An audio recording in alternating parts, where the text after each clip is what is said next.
তবে ইসলামে মুহররম মাস উপলক্ষ করে নববর্ষ পালন করব, ফুল মানে কি বলে কেক কাটবো, এটা কিন্তু নাজায়েজ, এটা ইসলাম সম্মতি দেয় না। ইসলামে আমি কি বললাম, নববর্ষ বলেন চলে না, জন্মদিবস চলে না। তবে আল্লাহ রসুল সাল্লাল্লাহু আলাইহি ওয়াসাল্লাম সোমবারের দিনে রোজা রাখতেন, কারণ সোমবারে আল্লাহ রসুল সাল্লাল্লাহু আলাইহি ওয়াসাল্লাম দুনিয়াতে এসেছিলেন। তো আপনারা যদি সোমবারে রোজা রাখেন এতে কোনো অসুবিধা নেই। আল্লাহ রসুল যেহেতু রাখতেন সেই জন্য যদি আপনি সোমবারে রোজা রাখেন এতে অসুবিধা নেই। তবে আমরা রাসূল পাক সাল্লাল্লাহু আলাইহি ওয়াসাল্লামের জন্মদিন পালন করি না, কারণ রাসূল পাক সাল্লাল্লাহু আলাইহি ওয়াসাল্লামের জন্মদিন নিয়ে একটা মতবিরোধ রয়েছে। অনেকে বলেছেন রাসূল পাক 8ই রবিউল আউয়াল দুনিয়াতে এসেছেন, অনেকে বলেছেন 1লা রবিউল আউয়াল, অনেকে বলেছেন 9ই রবিউল আউয়াল, অনেকে বলেছেন 12ই রবিউল আউয়াল। মতবিরোধ আছে। তবে সোমবারের দিনে এসেছিলেন আল্লাহ রসুল সাল্লাল্লাহু আলাইহি ওয়াসাল্লাম, সেই জন্য আল্লাহ নবী সোমবারে রোজা রাখতেন, আপনারাও রোজা রাখতে পারেন। ইসলামে জন্মদিন পালন করা হয় না। আর আপনি যদি জন্মদিন পালন করে যদি কোনো ইবাদত করেন, যে আজকে আমি জন্ম হয়েছি তাই আজকে জন্মদিন উপলক্ষ করে আমি নামাজ পড়ব, এটাও চলবে না। জন্মদিন উপলক্ষ করে আমি রোজা রাখবো, চলবে না। হ্যাঁ, আপনি অন্য দিনও রোজা রাখেন, আজকেও রোজা রাখলেন, এতে কোনো অসুবিধা নেই। আপনি সপ্তাহে 3 দিন রোজা রাখেন, একদিন হয়তো আপনার জন্মদিন, সেদিন আপনার রোজা রাখার পালা এসে গেছে, আপনি যদি রোজা রাখেন এতে কোনো সমস্যা নেই। আমার কথা বুঝতে পারছেন? বিরক্ত হচ্ছেন? অনেকে আছে জন্মদিন পালন করে মনে করে যে ওরা কেক কাটে তো আমি একটু খেজুর খাবো, জন্মদিন পালন করে একটু খেজুর কেটে খাবো, এটাও বেদাত, এটাও বেদাত। মৃত্যুদিন পালন করে কেউ যদি কিছু করে, মৃত্যুদিন আমরা কি করি, ইসালে সওয়াব। ইসালে সওয়াব মানে হচ্ছে সওয়াব পাঠানো। এটাকে যদি আপনি নির্দিষ্ট একটা দিন হিসাবে যদি করেন যে 40 দিনের মধ্যেই করতে হবে, 40 দিনের মাথায় করতে হবে, যদি এরকম আপনি চিন্তা ভাবনা করেন, এটাও বেদাত, এটাও বেদাত। আপনাকে কি করতে হবে, যে কোনো দিন আপনি আপনার আব্বাজানের রুহে সবরে সানির জন্য, আম্মাজানের রুহে সবরে সানির জন্য, আপনার বোনের, আপনার ভাইয়ের, আপনার ছেলের, আপনার মেয়ের সবরে সানির জন্য আপনি যদি একটু মানুষকে খাওয়ান, একটু যদি কোরআন শরীফ পড়ান, একটু যদি দুয়ার মাহফিল করেন, একটু যদি ওয়াজের মাহফিল করেন, এতে কোনো ক্ষতি নেই, আপনি করতে পারেন। তবে এই যে নির্দিষ্ট করে নেওয়া, 40 দিনের মাথায় করতে হবে, এটা যদি করেন বেদাত হয়ে যাবে। আমার কথা বুঝতে পারছেন না? খুব সাবধান। তো আমি যে কথা বলছিলাম, এটা হচ্ছে মুহররম মাস। হাদিস শরীফের মধ্যে এসেছে এই মুহররম মাসে বনু ইসরাইলকে আল্লাহ পাক রব্বুল আলামিন সমুদ্রের মাঝখান থেকে রাস্তা করে দিয়েছিলেন। হযরত ঈসা আলাইহিস সালাতু ওয়াস সালাম তিনি ওই রাস্তা দিয়ে চলে গিয়েছিলেন। কথা বুঝতে পারছেন? আল্লাহ পাক রব্বুল আলামিন সে রাস্তা করে দিয়েছিলেন। প্যারে হাজিরানে মজলিস, ফিরাউনের দলবলকে হযরত মুসা আলাইহিস সালাম সেই সমুদ্রের মাঝখান থেকে রাস্তা হয়ে গেল, হযরত মুসা আলাইহিস সালাম তিনি চলে গেলেন, কিন্তু ফিরাউনের দলবল সেই সমুদ্রের মধ্যেই ডুবে মারা গেল। হাদিস শরীফের মধ্যে এটা উল্লেখ আছে, এটা উল্লেখ আছে। মুহররমের এই 10 তারিখে হয়েছিল, এই ঘটনাটা মুহররমের 10 তারিখে হয়েছিল। আর এই মুহররমের 10 তারিখে আরো একটা জিনিস হয়েছে, যেটা হলো আওলাদে রাসূল, রাসূলের আওলাদ হযরতে হুসাইন রাদিয়াল্লাহু তাআলা আনহুকে কারবালার প্রান্তরে এজিদ বাহিনী আল্লাহর রাসূলের আওলাদকে, আল্লাহর রাসূলের কলিজার টুকরা নাতির গলার উপরে ছুরি চালিয়েছে। বলেন নাউজুবিল্লাহ। একবার আস্তাগফিরুল্লাহ বলবেন না? জোরে বলবেন না আস্তাগফিরুল্লাহ? প্যারে হাজিরানে মজলিস, আপনারা কম বেশি জানেন আল্লাহ রসুলের আওলাদ হযরত হুসাইন রাদিয়াল্লাহু তাআলা, আল্লাহ রসুল সাল্লাল্লাহু আলাইহি ওয়াসাল্লাম হাদিস শরীফের মধ্যে এসেছে, আমার নবী পাক মক্কা এবং মদিনার মাঝামাঝি একটা জায়গা, যে জায়গাটার নাম হলো খুম, যে জায়গাটার নাম হলো খুম, আল্লাহ রাসূল সেই খুম নামক জায়গায় এসে দাঁড়িয়ে পড়লেন। সাহাবা ইকরাম গণেরা আল্লাহ রাসূলের সামনে দাঁড়িয়ে রয়েছেন। ও ভাইরানেরা, ও আমার নবী পাকের উম্মত উম্মতিরা, ও আমার সত্য বইনাকার মানুষেরা, আল্লাহ নবী আল্লাহর হাবিব সাহাবা ইকরামদেরকে উদ্দেশ্য করে বলতে লাগলেন, ও মানুষেরা, ও মানুষেরা, তোমরা সবাই সাবধান হয়ে যাও, তোমরা সবাই সতর্ক হয়ে যাও, তোমরা সবাই সাবধান হয়ে যাও। আমি একজন মানুষ, খুব তাড়াতাড়ি আল্লাহ পাক রব্বুল আলামিন আমার কাছে একজন ফারিস্তা পাঠাবেন, অর্থাৎ আজরাইল আলাইহিস সালামকে পাঠাবেন। আর আমি নবী মুহাম্মদ সেই আজরাইল আলাইহিস সালাতু ওয়াস সালামের হাতে আমার জানটা কবজ করা হবে। আমি আল্লাহ পাকের ডাকে সাড়া দিয়ে চলে যাব। ও মানুষেরা, তোমরা দুটো জিনিসের ব্যাপারে সতর্ক হয়ে যাও। দুটো জিনিসের ব্যাপারে সতর্ক হয়ে যাও। আল্লাহ রাসূল বলছেন ইন্তেকালে কিছুদিন আগে দুটো জিনিসের ব্যাপারে তোমরা সতর্ক হও। প্রথম নম্বর হলো আল্লাহর কোরআন। প্রথম নম্বর হলো আল্লাহর কোরআন, যেটা হলো নূর, যেটা হলো আল্লাহ পাকের বাণী। আল্লাহ পাকের বাণী কোরআন হলো নূর। তোমরা কোরআনকে মজবুতির সাথে ধরে নাও, কোরআনকে আঁকড়ে ধরে নাও। কোরআন হলো আল্লাহ পাকের রশি, কোরআন হলো আল্লাহ পাকের দামান। তোমরা কোরআনকে মজবুতির সাথে ধরে নাও। ও ভাইরানেরা, ও আমার নবী পাকের উম্মত উম্মতিরা, আল্লাহ রাসূল কোরআনের ব্যাপারে মানুষকে আগ্রহী করলেন, কোরআনের ব্যাপারে মানুষকে আগ্রহী করলেন, কোরআনের ব্যাপারে লম্বা আলোচনা করলেন। তারপরে আল্লাহ নবী বললেন, আর দ্বিতীয় নম্বর জিনিস হলো আমার আহলে বায়েত, আমার ঘরবাসী, আমার ঘরের লোক, আমার ঘরের মানুষ যারা আছে তাদের ব্যাপারেও তোমরা সতর্ক হও। প্রথম কি বললেন? এই আপনারা কথা বলবেন না, আমি চলে যাব। হ্যাঁ, প্রথম নম্বর আল্লাহর কোরআন, দ্বিতীয় বলেন আহলে বায়েত, রসুল পাক সাল্লাল্লাহু আলাইহি ওয়াসাল্লামের ঘরবাসী, ঘরের মানুষ যারা আছেন, আহলে বায়েত। কথা বুঝেছেন না? তো তাবেঈন যিনি ছিলেন, হ্যাঁ, যিনি বর্ণনা করেছেন, তিনি সাহাবার কাছ থেকে খবর নিচ্ছেন। তাবেঈন, তিনার নাম হচ্ছে হুসাইন, তিনারও নাম হুসাইন, আর যিনি বর্ণনা করেছেন ওনার নাম যায়েদ রাদিয়াল্লাহু তাআলা আনহু।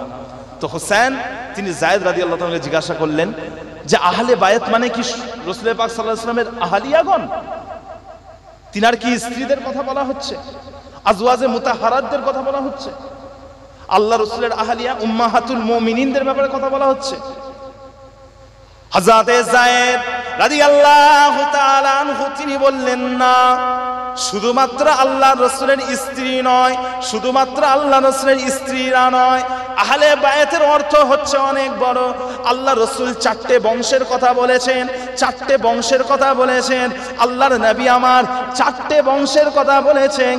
হাদিস শরীফে আলাদা আলাদা আলাদা করে সমস্ত বংশের কথা উল্লেখ করা রয়েছে। প্রথম নম্বর বংশ হলো আলে আলী। 4টে বংশের কথা আল্লাহ রাসূল হাদিসে বলেছেন। প্রথম হচ্ছে আলে আলী, অর্থাৎ হযরতে আলী রাদিয়াল্লাহু তাআলা আনহুর ঘরের মানুষ, তিনার আওলাদ, তিনার ছেলের ছেলে, ছেলের ছেলে, ছেলের ছেলে। এই কথা বুঝতে পাচ্ছেন? একটা জিনিস মনে রাখবেন, আপনাদেরকে বলছি, আপনার যে বংশ, আপনি যদি সিদ্দিকী হন, আপনি যদি সৈয়দ হন, আপনার যে খুন রয়েছে, আপনার যে নাসল রয়েছে, এটা আপনার ছেলে পাবে, আপনার মেয়ে পাবে না। এই কথা বুঝতে পারছেন? আপনার ছেলে পাবে। আপনার ছেলে যদি সিদ্দিকী হয়, সিদ্দিকী লিখবে। আপনি সিদ্দিকী হলে আপনার ছেলে কি লিখবে? বলেন না, সিদ্দিকী লিখবে। আপনি সৈয়দ হলে আপনার ছেলে কি লিখবে? সৈয়দ। আর আপনার মেয়ের সাথে যার বিবাহ হবে, সেই স্বামী যে বংশের হবে, তার ছেলে ওই বংশেরই হবে। কথা বুঝতে পারছেন না? মেয়ের থেকে নাসাব টানা হয় না, সব সময় ছেলের থেকে নাসাব টানা হয়। একমাত্র হযরতে ফাতিমা রাদিয়াল্লাহু তাআলা আনহা, উনি শুধুমাত্র একমাত্র উনি তিনার পিতার নাসাবটা টেনেছেন। শুধুমাত্র হযরতে ফাতিমা রাদিয়াল্লাহু তাআলা আনহা তিনি শুধুমাত্র আল্লাহর রাসূলের বংশ টেনেছেন। হাদিস শরীফে উল্লেখ আছে, এটা শুধুমাত্র ফাতিমা রাদিয়াল্লাহু তাআলা আনহার ক্ষেত্রে। কথা বুঝতে পেরেছেন? প্রথম নম্বর হলো আলে আলী। দ্বিতীয় নম্বর হলো আলে জাফর। আলে জাফর তৈয়ার, হযরতে আলী রাদিয়াল্লাহু তাআলা আনহুর ভাই জাফর তৈয়ার, তিনার বংশের যতজন রয়েছেন, তিনার পরিবারের, তিনার ছেলে, তার ছেলে, তার ছেলে, তার ছেলে, ইনারা সকলেই হলেন আহলে বায়েত। ইনারা সকলেই হলেন আহলে বায়েত। কটা হলো? কথা বলবেন না? আপনারা বিরক্ত হচ্ছেন, আপনারা বোরিং হয়ে গেছেন নাকি বলেন তো? তৃতীয় নম্বর বনু আলী, বনু জাফর। তৃতীয় নম্বর হচ্ছে বনু আকিল। বনু আকিল ইনিও ছিলেন ইনি ছিলেন আবু তালিবের পুত্র। বনু আকিল ইনিও ছিলেন আবু তালিবের পুত্র। বনু আকিল, এই হযরতে আকিল রাদিয়াল্লাহু তাআলা আনহুর যে বংশধর, যারা ছেলের ছেলে, তার ছেলে, তার ছেলে, ইনারা সকলেই হচ্ছেন আহলে বায়েত। ইনারা সকলেই হচ্ছেন আওলাদে রাসূল। ইনারা কি? আওলাদে রাসূল। চতুর্থ নম্বর হলো আলে আব্বাস, যিনি ছিলেন আল্লাহ রসুলের চাচা হযরতে আব্বাস রাদিয়াল্লাহু তাআলা। তিনার যারা আওলাদ, তিনার ছেলে, তার ছেলে, তার ছেলে, ইনারা সকলেই কে? আওলাদে রাসূল। চারটে বংশের কথা বললাম। একটা হলো হযরতে আলী রাদিয়াল্লাহু তাআলার বংশ, দ্বিতীয় হলো হযরতে জাফর রাদিয়াল্লাহু তাআলার বংশ, তৃতীয় হলো হযরতে আকিল রাদিয়াল্লাহু তাআলার বংশ, চতুর্থ হলো হযরতে আব্বাস রাদিয়াল্লাহু তাআলার বংশ। এই চারটে বংশের যত আওলাদ আছে, ইনারা হলেন সৈয়দ, ইনারা হচ্ছেন আওলাদে রাসূল। ইনাদের জন্য যাকাত খাওয়া, যাকাত গ্রহণ করা এবং যাকাত ইনাদের জন্য, ইনাদেরকে যাকাত দেওয়া, ইনাদের যাকাত খাওয়া এবং যাকাত দেওয়া, এই দুটোই হচ্ছে হারাম। কথা বুঝতে পারেননি? কথা বুঝতে পারেননি? অর্থাৎ আপনাদেরকে বুঝিয়ে দিই, যদি কোনো আহলে বায়েত, কোনো সৈয়দ যদি থাকে, আপনি তাকে যাকাত দিতে পারবেন না। আপনি যদি তাকে যাকাত দেন, তাহলে আপনি একটা হারাম কাজ করলেন। আর যদি ওই আওলাদে রাসূল যদি যাকাত নেয়, সে যদি যাকাত গ্রহণ করে, সেও হারাম কাজ করলো। কথা বুঝতে পারছেন না? সেও হারাম কাজ করলো, আপনিও হারাম কাজ করলেন। যদি কোনো আওলাদে রাসূল যাকাত নেয়, হারাম করলেন। আর আপনি যদি যাকাত দেন, হারাম করলেন। তাদেরকে যাকাত দেওয়া এবং তাদের যাকাত নেওয়া, তারা যাকাত গ্রহণ করতে পারবে না। কথা বুঝতে পেরেছেন? আল্লাহ রাসূল বলেছেন হারাম। সেই জন্য আল্লাহ রাসূল বলছেন, তোমরা আমার আহলে বায়েতের ব্যাপারে সতর্ক হয়ে যাও, তোমরা আমার আহলে বায়েতের ব্যাপারে আল্লাহকে স্মরণ করো। এইভাবে তিনবার বলেছিলেন, তোমরা আমার আহলে বায়েতের ব্যাপারে আল্লাহকে স্মরণ করো। তিনবারে কথা বলেছেন। তো প্রথম হলো আল্লাহর কোরআন, দ্বিতীয় হলো আহলে বায়েত। আল্লাহ রাসূল বলছেন এই দুটোর ব্যাপারে তোমরা সতর্ক হয়ে যাও। আর সেই আওলাদে রাসূল হযরতে হুসাইন রাদিয়াল্লাহু তাআলা আনহু, জিনার মাথা থেকে পা পর্যন্ত এমন কোন জায়গা ছিল না যেখানে আল্লাহ রাসূল বুসা দেননি, চুমা দেননি। সেই আওলাদে রাসূলকে কারবালার প্রান্তরে ধোঁকা দিয়ে, মুনাফিকি করে তিনাকে শহীদ করে দেওয়া হলো। তিনাকে ভুল বুঝিয়ে শহীদ করে দেওয়া হলো। কেউ যদি যুদ্ধে যায়, সে কি তার পরিবারকে নিয়ে যায়? হ্যাঁ, কেউ যদি যুদ্ধে যায়, সে কি তার পরিবারকে নিয়ে যায়? যায় না। আওলাদে রাসূলের কাছে খবর চলে গেল যে কুফাবাসী আপনার বায়াত গ্রহণ করার জন্য প্রস্তুত হয়ে আছে, আপনি আসেন, তারা আপনার বায়াত গ্রহণ করবে। আওলাদে রাসূল তিনি তিনার চাচতো ভাইকে পাঠালেন, তিনি তিনার হযরতে মুসলিম বিন আকিলকে পাঠালেন, বলেন যাও। মুসলিম বিন আকিলকে বললেন যাও, খবরটা নিয়ে এসো, তারা কি সত্যি আমাকে আমার বায়াত গ্রহণ করতে চায়? একটু খবরটা নিতে যাও। হযরতে মুসলিম বিন আকিল হচ্ছেন আহলে বায়েতদের মধ্যে প্রথম শহীদ। তাকে প্রথমে শহীদ করা হয়েছিল, ছাদের ওপর থেকে ফেলে মেরে দেওয়া হয়েছে। কথা বুঝেছেন না? কিন্তু হযরত হুসাইন রাদিয়াল্লাহু তাআলা আনহু তিনি কিন্তু আল্লাহ রসুলের সুন্নতকে বাঁচানোর জন্য, সুন্নত নষ্ট হয়ে যাচ্ছে, আল্লাহ রসুলের সুন্নত ধ্বংস হয়ে যাচ্ছে, সেই সুন্নতকে আঁকড়ে ধরার জন্য হযরত হুসাইন রাদিয়াল্লাহু তাআলা আনহু, সমস্ত মানুষ, সমস্ত সাহাবারা তারা এসে বলছেন, ও আওলাদে রাসূল হুসাইন রাদিয়াল্লাহু তাআলা, আপনি খবরদার কুফায় যাবেন না, খবরদার কুফায় যাবেন না, খবরদার কুফায় যাবেন না। তাদের সকলকে তোয়াক্কা না করে হযরত হুসাইন রাদিয়াল্লাহু তাআলা তিনি যাচ্ছিলেন কিসের জন্য? রাসূলের সুন্নাতকে বাঁচানোর জন্য। কথা বুঝেছেন না? হযরত আমিরে মুয়াবিয়া রাদিয়াল্লাহু তাআলা আনহু, যিনি এজিদের আব্বাজান ছিলেন, এজিদের আব্বাজান হযরত আমিরে মুয়াবিয়া, তিনি এজিদকে ওলিয়ে আহাদ করে দিলেন, স্থলাভিষিক্ত করে দিলেন। কথা বুঝেছেন না? সবাই এজিদের বায়াত গ্রহণ করলো, হযরত হুসাইন রাদিয়াল্লাহু তাআলা তিনি বায়াত গ্রহণ করলেন না। হযরত হুসাইন রাদিয়াল্লাহু তাআলা, হযরত মুসলিম বিন আকিল রাদিয়াল্লাহু তাআলা এবং বেশ কিছু সাহাবারা তারা এজিদের বায়াত গ্রহণ করলেন না। কথা বুঝতে পারছেন না? তো ভাইজান, একটা লম্বা ঘটনা রয়েছে। হযরত হুসাইন রাদিয়াল্লাহু তাআলা তিনার জন্ম হলো 626 খ্রিস্টাব্দে, 626 খ্রিস্টাব্দে, এবং তিনি শহীদ হয়েছেন 660 খ্রিস্টাব্দে। 55 বছর বয়সে, 55 বছর বয়সে হযরত হুসাইন রাদিয়াল্লাহু তাআলাকে শহীদ করে দেওয়া হলো। আল্লাহ রাসূল বলছেন, আল হাসানু ওয়াল হুসাইনু সাইয়্যিদা আহলিল জান্নাহ। আল্লাহ রাসূল বলছেন হাসান এবং হুসাইন, শুধু বললেন না হুসাইন, শুধু হাসান বলেননি, শুধু হুসাইন বলেননি। এদিকে খেয়াল করেন, আপনারা এদিকে দেখেন, আল্লাহ রাসূল শুধু হাসান বললেন না, শুধু হুসাইন বললেন না, আল্লাহ রাসূল বললেন আল হাসানু ওয়াল হুসাইনু সাইয়্যিদা আহলিল জান্নাহ। হাসান এবং হুসাইন এই দুজনই হচ্ছেন জান্নাতের যুবকদের সরদার। জোরে বলেন সুবহানাল্লাহ। শুধুমাত্র হুসেন হুসেন হুসেন হুসেন হুসেন হুসেন। কিছু রয়েছে নামাজ পড়ে না, রোজা রাখে না, রমজান মাসে রুটি ছিঁড়ে ছিঁড়ে খাচ্ছে, ভাত খাচ্ছে দুপুর বেলা। বিহায়া কিছু কিছু আছে, তারা নিজেদেরকে দাবি করে আমরা হুসাইনি। তোমরা হুসাইনি নয়, আমরা হুসাইনি। তোমরা হুসাইনি নয়, আমরা হুসাইনি। শুধুমাত্র হুসাইন হুসাইন করলে হবে না, যেখানে হাসানের নাম এসেছে সেখানে হুসাইনের নাম এসেছে। কথা বুঝতে পারছেন না? যেখানে হাসানের নাম এসেছে সেখানে হুসাইনের নাম এসেছে।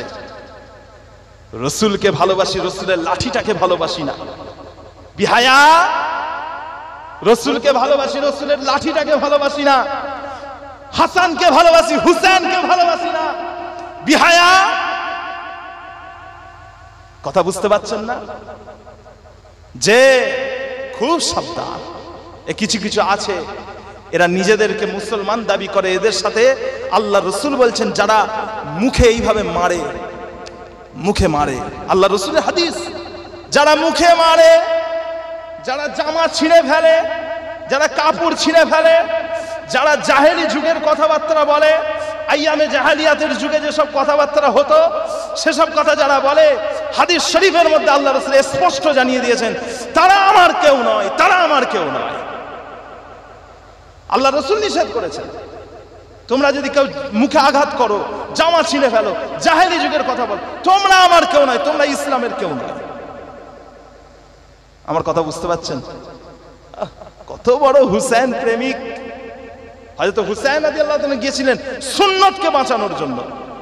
কিতাব পড়ে দেখেন, কারবালার ইতিহাস খুলে দেখেন, হযরত হুসাইন রাদিয়াল্লাহু তাআলা রাজ ক্ষমতা দখল করতে যাননি, ক্ষমতার জন্য নয়, রাজত্ব গ্রহণ করার জন্য নয়। তিনি মানুষের ক্ষমতা নেবেন বলে, দুনিয়ার সম্পত্তি নেবেন বলে তিনি যাননি কুফায়। তিনি গেছিলেন রাসূলের সুন্নতকে আঁকড়ে ধরার জন্য, রাসূলের সুন্নতকে বাঁচানোর জন্য। কথা বুঝতে পারছেন না? প্যারে হাজিরানে মজলিস, হযরত হুসাইন রাদিয়াল্লাহু তাআলাকে শহীদ করে দিল বেঈমানের বাচ্চারা। কথা বুঝতে পেরেছেন? বেঈমান গুলো, মুনাফিক গুলো। কথা বুঝেছেন? বেঈমানের বাচ্চা বলা যাবে না, নাউযুবিল্লাহ মিন যালিক। কথা বুঝেছেন না? এক শ্রেণীর মুনাফিক। মুনাফিক উবাইদুল্লাহ ইবনে জিয়াদের নেতৃত্বে এটা হয়েছে। উবাইদুল্লাহ ইবনে জিয়াদ এমন একজন ব্যক্তি যার মায়ের পরিচয় ছিল না, যার বাপের পরিচয় ছিল না। উবাইদুল্লাহ ইবনে জিয়াদ যার বাপের পরিচয় ছিল না, মায়ের পরিচয় ছিল না, তার মায়ের পরিচয় ছিল না। উবাইদুল্লাহ ইবনে জিয়াদ এমন একটা নোংরা মানুষ যে হযরতে হুসাইন রাদিয়াল্লাহু তাআলা আনহু এই শাহাদাতের পেছনে সবথেকে বেশি চক্রান্ত করেছে। কথা বুঝতে পারছেন না? এজিদের নেতৃত্বে কিছু বলছেন? দরুদ শরীফ আল্লাহুম্মা সাল্লি আলা। এগিয়ে গিয়ে আসেন, একটু এগিয়ে আসেন। বাইরে যারা আছেন তারা সামনে এসে বসে পড়েন নাকি?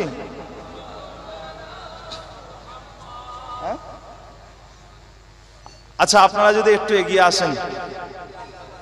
অনেক রাত হয়ে গেছে, দোয়া করে দেবো নাকি? কত রাত হলো? কত রাত হয়েছে? বলছে মেলা রাত হয় না। আপনারা ভালো লাগছে কি? আলহামদুলিল্লাহ। দরুদ শরীফ আল্লাহুম্মা সাল্লি আলা।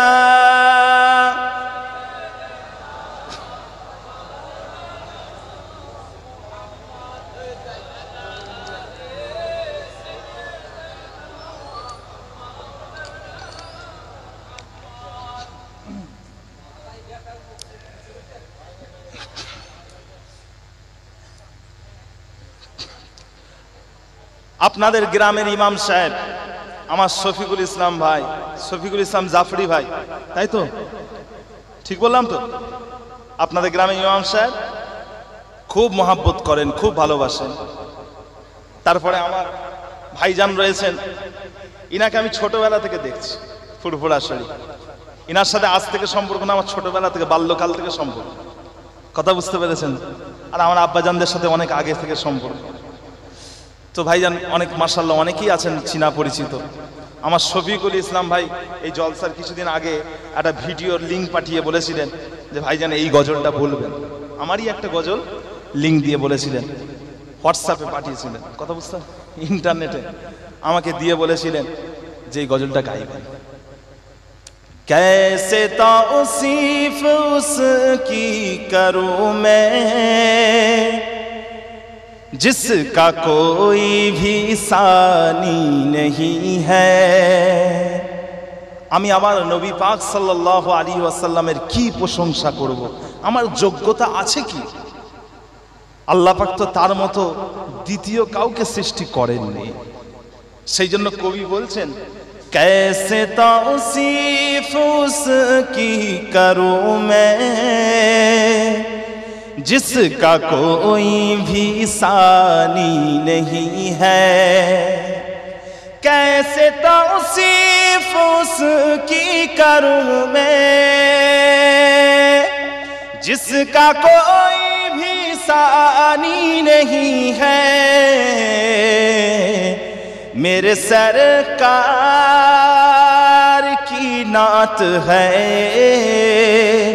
मेरे सरकार की नात है। दिल जलो की कहानी नहीं है। मेरे सरकार की नात है, दिल जलो की कहानी नहीं है। ओ खतारे में होगा यकीनन रोज महशर में कल देख लेना। ओ कतारे में होगा यकीनन रोज महशर में कल देख लेना।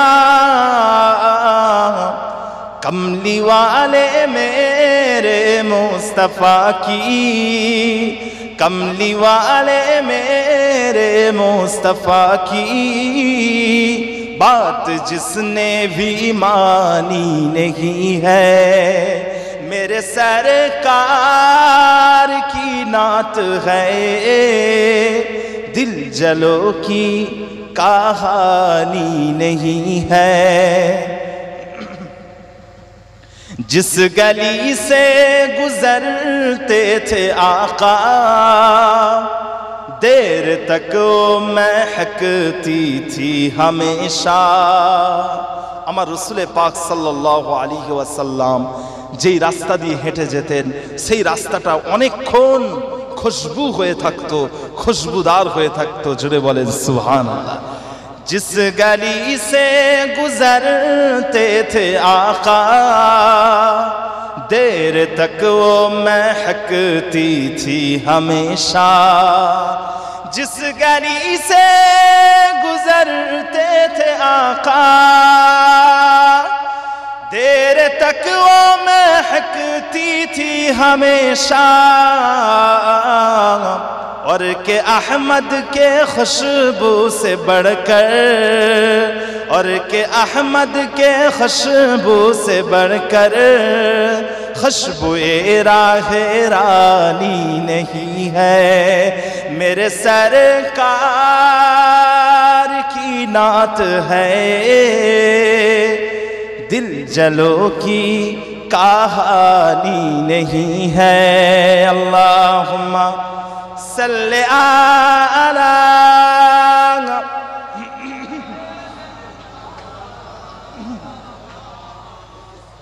वला आले।